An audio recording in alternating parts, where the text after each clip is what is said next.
Une faiblesse évidente de la BMW série 7 est son âge. Ce cheval de fer a entre 13 et 20 ans. Un véhicule d'occasion peut cacher de nombreux secrets qui seront certainement révélés au fil du temps.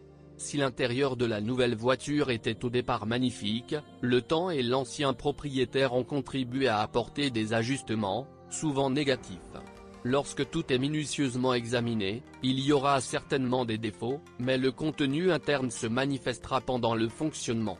Vous devez absolument regarder sous le capot et effectuer un diagnostic approfondi.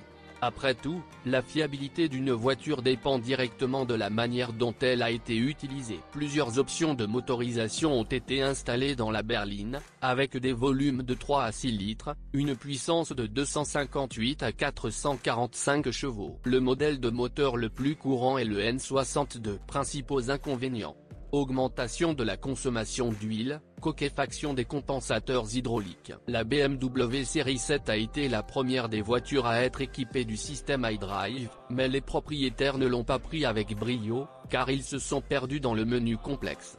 L'ajustement des paramètres détournait souvent l'attention de la route elle-même, et le système répondait souvent lentement et produisait des bugs. Et à des températures inférieures à 0, il a gelé. Dans les modèles BMW modernes, le système iDrive est amélioré et facile à utiliser. La transmission automatique, ZF6HP26, était une innovation à l'époque. Mais cela ne peut pas être qualifié d'idéal. Le convertisseur de couple fait tomber l'ensemble du système. Vous pouvez constater des écarts dans son fonctionnement par de légères fluctuations de l'aiguille du tachymètre à une vitesse de la voiture d'environ 60 km/h. La partie interne du carter d'embrayage cédait à une fréquence de traitement mal conçue, à la suite de laquelle le segment de piston extérieur tombe rapidement en panne. Le carter de transmission automatique est en plastique. Une température élevée de l'huile peut provoquer sa déformation et, par conséquent, des fuites. La machine dispose d'un système électrique complexe, qui est surveillé par environ 100 modules. Avec une telle surabondance, il n'y a aucune chance qu'il y ait des erreurs. Sous réserve de panne rapide.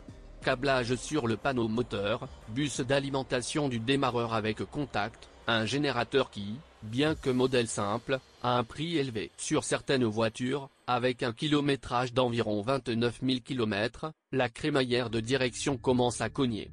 Parfois, il fuit, ce qui nécessite le remplacement de l'unité. Il est conseillé de ne pas tourner le volant de couche en place. Surtout si la voiture est équipée de pneus larges. L'apparence d'une BMW d'occasion n'est pas aussi effrayante que son état. Il n'y a pas de voiture de 15 ans sans inconvénients. Dans ce cas, le temps ne guérit plus. Les propriétaires de ce modèle ont partagé les défauts auxquels ils ont dû faire face lors de la conduite de la voiture. Faiblesse: consommation de carburant énorme, moteur obsolète. Dans les lave-phares, les capuchons supérieurs s'envolent souvent. Après un parcours de 380 000 km, le tuyau de refroidissement allant de la culasse au poêle fuit. Les voitures d'occasion présentent des signes de corrosion, notamment sur les arches arrière. Les pneus lourds ne filtrent pas bien les bosses. Le capteur de débit massique d'air a une ressource courte. Après avoir réparé la transmission automatique, elle en aura à nouveau besoin dans quelques années. Les pièces de rechange d'origine sont chères. Dysfonctionnement du système de mise à niveau automatique des phares. À l'entrée, la voiture ne ressent pas suffisamment d'agilité. Une BMW série 7 d'occasion est difficile à vendre en raison de sa mauvaise réputation et de ses taxes élevées. C'est une voiture peu fiable, illiquide sur le marché secondaire. Le caoutchouc des poignées fond dans l'habitacle. Il y a eu une panne de la pompe à carburant et du démarreur. Dynamique d'accélération 9 secondes. La boîte à gants ne se verrouille pas. Les réglages de la colonne de direction échouent souvent. Après avoir acheté une voiture d'occasion, la courroie de fixation s'est rapidement cassée, les tresses de la courroie sont passées sous la poulie de direction assistée et elle est également tombée en panne. Les systèmes électriques sont imprévisibles et fonctionnent souvent mal. Le remplacement des bougies de préchauffage est problématique.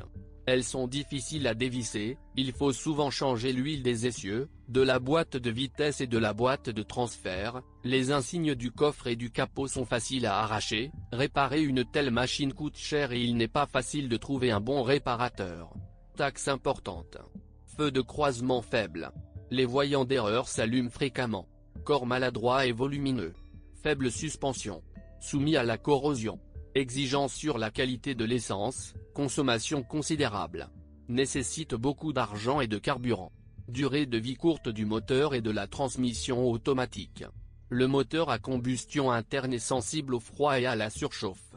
Les réparations de suspension étaient coûteuses. Grippage dans le bloc cylindre. La crémaillère de direction n'est pas assez active, il faut beaucoup la tourner, comme dans un bus. Après une course de 100 000 km, les éléments suivants sont tombés en panne. Le thermostat, airbag, pompe. Pas pour ceux qui aiment la vitesse. S'assurer du bon fonctionnement des équipements électriques. Testez la voiture aussi minutieusement que possible pendant le voyage.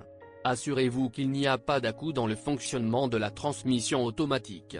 Découvrez combien de fois la voiture a été entretenue. Il est préférable de faire vérifier votre véhicule par un mécanicien qualifié. La restauration d'un objet usagé peut coûter plus cher que son coût. Cependant, si le véhicule a été utilisé avec parcimonie, il peut durer longtemps. Il vaut mieux se rappeler la règle, moins vous achetez une voiture, plus il en coûtera cher pour la posséder.